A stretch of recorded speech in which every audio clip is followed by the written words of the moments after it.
Hello दोस्तों, स्वागत है आपका हमारी इस नई वीडियो में। आप देख रहे हैं आपका अपना यूट्यूब चैनल अप्रेंटिसशिप गाइड, जिसमें है ऑल अबाउट अप्रेंटिसशिप ट्रेनिंग। दोस्तों, आज की वीडियो में हम बात करेंगे IREL इंडिया लिमिटेड, जो कि गवर्नमेंट ऑफ इंडिया का अंडरटेकिंग है, डिपार्टमेंट ऑफ एटॉमिक एनर्जी के अंडर में आता है। इसके द्वारा ITI पास आउट कैंडिडेट्स के लिए ट्रेड्समैन मेरिट पदों के लिए वैकेंसी निकाली गई है और ये भर्ती जो निकाली गई है रेगुलर बेसिस भर्ती निकाली गई है। दोस्तों, इसका एप्लीकेशन फॉर्म इसकी ऑफिशियल वेबसाइट से 23/2/2024 से भरना शुरू हो जाएगा और 15 मार्च 2024 तक इसका एप्लीकेशन फॉर्म हो फिलअप किया जाएगा। दोस्तों, कुल मिला के इसमें जिन कैंडिडेट के पास में ITI पास आउट के क्वालिफिकेशन से वही कैंडिडेट इसमें अपना एप्लीकेशन फॉर्म सबमिट कर सकते हैं। इसमें ITI की कई ट्रेड्स हैं जिनको मौका दिया गया। तो दोस्तों, सबसे पहले तो अपन चलेंगे इसके ऑफिशियल नोटिफिकेशन पे और जानेंगे कि कैंडिडेट्स के लिए क्या क्या एलिजिबिलिटी क्राइटेरिया रखा गया है, ITI की कौन कौन से ट्रेड है उनको इसमें मौका दिया गया है। इसके साथ ही एप्लीकेशन फॉर्म है वो कैंडिडेट किस प्रकार से सबमिट कर सकता है, मोड ऑफ सिलेक्शन क्या रहने वाला है, एग्जाम पैटर्न क्या रहेगा और जो एप्लीकेशन फी है वो कितने रखी गई है, किस प्रकार से कैंडिडेट है वो एप्लीकेशन फॉर्म में डॉक्यूमेंट्स वो अपलोड कर सकता है। सारी जानकारी इस वीडियो में मैं आपको देने वाला हूँ। दोस्तों, बिना देरी के चलते हैं इसके ऑफिशियल नोटिस पे और जानते हैं सारी डिटेल्स। दोस्तों, अप्रेंटिसशिप ट्रेनिंग और टेक्निकल सरकारी जॉब्स के लेटेस्ट अपडेट पाने के लिए आप हमारे चैनल को सब्सक्राइब कर ले, बेल आइकन पर क्लिक कर नोटिफिकेशन ऑन कर ले, ताकि वीडियो के माध्यम से आप तक सारी जानकारी पहुंचते रहे। दोस्तों, आप हमारे टेलीग्राम चैनल और व्हाट्सएप ग्रुप को भी ज्वाइन कर ले, जिसका लिंक हमारे वीडियो के डिस्क्रिप्शन बॉक्स में अवेलेबल है, जिस पे मैं लगातार आपको अपडेट करता रहता हूं। दोस्तों, यदि आप बैंकिंग या फाइनेंशियल सेक्टर से जुड़ी रिक्रूटमेंट की लेटेस्ट अपडेट और जानकारी प्राप्त करना चाहते हैं तो आप हमारे another YouTube channel banking jobs guide को सब्सक्राइब कर ले, जिसका लिंक हमारे वीडियो के डिस्क्रिप्शन बॉक्स में अवेलेबल है, जिस पे मैं लगातार बैंकिंग सेक्टर और फाइनेंशियल सेक्टर के द्वारा जो भी वैकेंसी निकाल जाती है उससे संबंधित वीडियो अपलोड करता रहता हूँ। दोस्तों, ये जो नोटिफिकेशन आप देख रहे हो IREL इंडिया लिमिटेड की ओर से जारी किया गया, मुंबई हेड ऑफिस की ओर से नोटिफिकेशन निकला गया। एडवर्टाइजमेंट नंबर है CO/HRM/26/2024 advertisement for recruitment of various post of tradesman trainee और regular basis. IREL India limited है वो विनिर्धन कैटेगरी की सेंट्रल पब्लिक सेक्टर के अंडरटेकिंग है। इसके द्वारा ये वैकेंसीज निकाली गई। इसकी इंपोर्टेंट डेट्स की अपन बात करें तो 23 फरवरी 2024 को 2 बजे से इसका एप्लीकेशन फॉर्म भरना शुरू होगा और लास्ट डेट एप्लीकेशन फॉर्म भरने की वो 15/3/2024 2 बजे तक रखेगी। अब डिटेल ऑफ पोस्ट की अपन बात करें तो यहाँ पे सबसे पहले तो कैंडिडेट को पोस्टिंग लोकेशन है वो यहाँ पे दी है। सबसे पहले यूनिट उड़ीसा की अपन बात करें तो यहाँ पे 2 प्रकार की वैकेंसी निकाली है। ट्रेड्समैन ट्रेनिंग ITI फिटर की 13 वैकेंसी है। ट्रेड्समैन ट्रेनिंग ITI इलेक्ट्रीशियन की यहाँ पे 12 वैकेंसी निकाली गई है। उसके बाद में यहाँ पे चावड़ा यूनिट केरला की बात करें तो इसमें ट्रेड्समैन ट्रेनिंग ITI फिटर की 15 वैकेंसी है। Tradesman training attendant operator chemical plant यानी AOC पे ट्रेड की 1 वैकेंसी है। फिर MK यूनिट तमिलनाडु की बात करें तो ट्रेड्समैन ट्रेनिंग ITI फिटर की 14 वैकेंसी है। ट्रेड्समैन ट्रेनिंग ITI इलेक्ट्रीशियन की 2 वैकेंसी निकाली गई है। इसके बाद RETT भोपाल MP की बात करें तो ट्रेड्समैन ट्रेनिंग फिटर की 2 वैकेंसी है। ट्रेड्समैन ट्रेनिंग ITI इलेक्ट्रीशियन की 1 वैकेंसी है। AOCP की ट्रेड की 2 वैकेंसी यहाँ पे निकाली गई है। REPM विजाग आंध्र प्रदेश की बात करें तो ट्रेड्समैन ट्रेनिंग ITI फिटर की 2 वैकेंसी है। ट्रेड्समैन ट्रेनिंग ITI इलेक्ट्रीशियन की 1 वैकेंसी है। Tradesman training ITI attendant operator chemical plant यानी OFCP की 2 वैकेंसी निकाली गई है। एजुकेशन क्वालिफिकेशन की बात करें तो कैंडिडेट उसके पास ITI या NSC का सर्टिफिकेट होना जरूरी है। 2 साल के एक्सपीरियंस के साथ रिलेवेंट ट्रेड में मैक्सिमम एज यहाँ पे 35 ईयर्स रखी गई है। स्टाइपेंड है जो शुरुआती तौर पे कैंडिडेट जब ट्रेनिंग पीरियड में रहेगा तो 20,000 रुपए पर मंथ उनको स्टाइपेंड दिया जाएगा। जैसे ट्रेनिंग कंप्लीट हो जाएगी तो उसके बाद कैंडिडेट को रेगुलर पे स्केल में अपॉइंट किया जाएगा, जिसमें कैंडिडेट को 22,000 से लेकर 88,000 रुपए की जो पे स्केल है वो दी जाएगी। ग्रेड है वो W3 ग्रेड है, कैंडिडेट को यहाँ पे दी जाएगी। कैंडिडेट है वो एक ही लोकेशन से एक ही पोस्ट के लिए यहाँ पे एप्लीकेशन फॉर्म सबमिट कर सकता है, इसलिए मल्टीपल फॉर्म फिलअप की आप कोशिश नहीं करें, अन्यथा आपकी समस्या हो जाएगी। अब यहाँ पे जो ट्रेनिंग पीरियड है कैंडिडेट का वो 1 साल के लिए रखा गया। 1 साल बाद कैंडिडेट को रेगुलर पे स्केल इसमें अपॉइंट दिया जाएगा। रेगुलर बेसिस पे जब कैंडिडेट को अपॉइंट कर दिया जाएगा तो इसमें जो बेसिक पे है जो 22,000 है शुरुआती तौर पे, उसके बाद इसके अलावा जो DA HRA अदर अलाउंस है, जो कंपनी के रूल्स के अकॉर्डिंग जो भी फैसिलिटीज मिलती है वो सारी कैंडिडेट्स को यहाँ पे प्रोवाइड की जाएगी।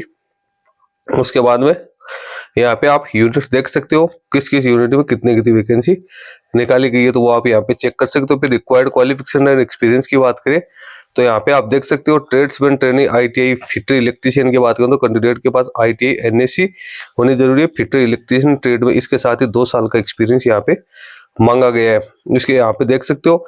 और discipline 2 year experience in the relevant field discipline in a reputed industrial establishment including on job training apprentice training. यदि कैंडिडेट ने ITI प्लस 2 साल की अप्रेंटिसशिप भी कर रखी है तो वो भी एक्सपीरियंस में ही काउंट की जाएगी। उसके बाद में for electrician trade valid statutory licence है वो जरूरी है। उसके बाद है ट्रेड्समैन ट्रेनिंग ITI AOCP की बात करें तो इसमें ITI प्लस NSC होनी जरूरी है।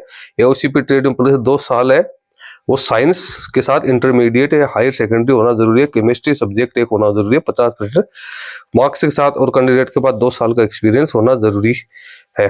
उसके बाद में नीचे रिजर्वेशन वाइज अपन वैकेंसीज की डिटेल देखे तो यहाँ पे पोस्ट कोड के लिए अलग अलग दिया हुआ है। पोस्ट कोड 1 और 2 3 4 5 6 7 8 9 और 10 11 12 के यहाँ पे वैकेंसीज है वो अलग अलग यहाँ पे दिखा देगी। एज रिलैक्सेशन की अपन बात करें तो यहाँ पे SC ST के लिए 5 साल की, OBC NCL के लिए 3 साल की यहाँ पे छूट दी गई है। जो जम्मू कश्मीर के डोमिसाइल से है तो उनको 5 साल की यहाँ पे छूट दी गई है। और फिजिकल डिसेबल पर्सन और जो कंपनसेंट ग्राउंड के कैंडिडेट है उनको 10 साल की यहाँ पे छूट दी गई है। मोड ऑफ सिलेक्शन की बात करें तो यहाँ पे कैंडिडेट का जो सिलेक्शन है वो सबसे पहले तो कैंडिडेट का फर्स्ट लेवल में रिटर्न एग्जाम लिया जाएगा। रिटर्न एग्जाम होने के बाद कैंडिडेट का जो स्किल टेस्ट, ट्रेड टेस्ट और जो साइकोमेट्रिक टेस्ट है वो सेकंड लेवल का टेस्ट लिया जाएगा। रिटर्न एग्जाम वो कंप्यूटर बेस्ड टेस्ट होगा।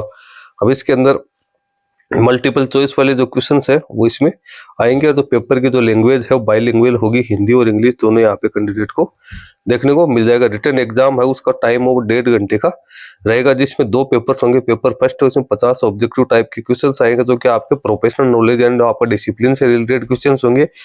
और जो पेपर सेकंड है उसमें 50 ऑब्जेक्टिव टाइप के क्वेश्चंस आएंगे जिसमें general knowledge, awareness, reasoning, numerical ability, general English के मल्टीपल चॉइस वाले क्वेश्चंस यहाँ पे आएंगे। और यहाँ पे कोई नेगेटिव मार्किंग है वो नहीं रखी गई। कैंडिडेट को मिनिमम जो पासिंग मार्क्स वो प्राप्त करने जरूरी है। General, unreserved, EWS OBC candidate के लिए 40% मार्क्स वो प्रत्येक पेपर में प्राप्त करने जरूरी है। SC ST जो कंपनसेंट अपॉइंटमेंट है उन कैंडिडेट के लिए 35% मार्क्स प्राप्त करने जरूरी है। उसके बाद वो merit list computer based test की वो तैयार की जाएगी और सेकंड राउंड के लिए कैंडिडेट्स को बुलाया जाएगा जिसमें कैंडिडेट का स्किल टेस्ट और साइकोमेट्रिक टेस्ट लिया जाएगा। इसमें एक पोस्ट के अगेंस्ट 5 कैंडिडेट को बुलाया जाएगा। जो सेकंड टेस्ट होगा वो ओनली क्वालिफाइंग नेचर का ही होगा। मेरिट लिस्ट है वो कैंडिडेट की जो रिटर्न एग्जाम है उसके आधार पर तैयार की जाएगी। अब रिटर्न एग्जाम के सेंटर की बात करें तो मुंबई, भोपाल, विशाखापट्टनम, त्रिवेंद्रम, कोच्चि, चेन्नई, नागरकोइल, कटक और भुवनेश्वर में रखा गया। कैंडिडेट इसका ऑप्शन हो एप्लीकेशन फॉर्म भरते समय चूज कर सकता है। कैंडिडेट का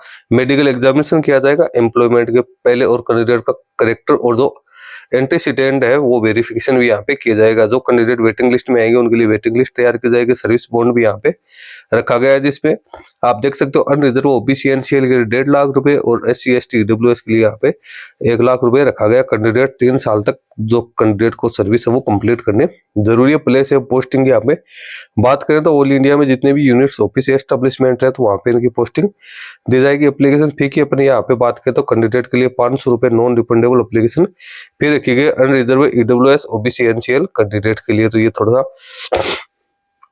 एप्लीकेशन फी है वो कैंडिडेट को ऑनलाइन मोड में ही करनी है। और फीमेल और SC ST एक सर्विसमैन कंपनसेंट अपॉइंटमेंट वाले कैंडिडेट इस फी से एग्जम्प्टेड रखे गए। हाउ टू अप्लाई तो जो कैंडिडेट सारा एलिजिबिलिटी क्राइटेरिया कंप्लीट करते हैं वो www.irel.co.in के कैरियर सेक्शन में जाके एप्लीकेशन फॉर्म वो सबमिट कर सकते हैं। यहाँ पे कैंडिडेट के पास क्या क्या डॉक्यूमेंट्स होने जरूरी है तो email ID, mobile number, required details, इस पर personal data, education, qualification, experience qualification होनी जरूरी है। डेबिट कार्ड, क्रेडिट कार्ड से आपको फी का पेमेंट करना वो स्कैन कॉपी, रिसेंट फोटोग्राफ की वो आपको लगाने, सिग्नेचर ब्लैक पेन से करके वो लगाने। इसके साथ ही आपको डेट ऑफ बर्थ का certificate, 10th 12th SSC HSC के जो सर्टिफिकेट है उसको स्कैन करना है। Final provisional degree, ITI diploma, graduation आपके एप्लीकेबल, एक्सपीरियंस सर्टिफिकेट आपको लगाना है। एक सर्विसमैन के लिए डिस्चार्ज सर्टिफिकेट है।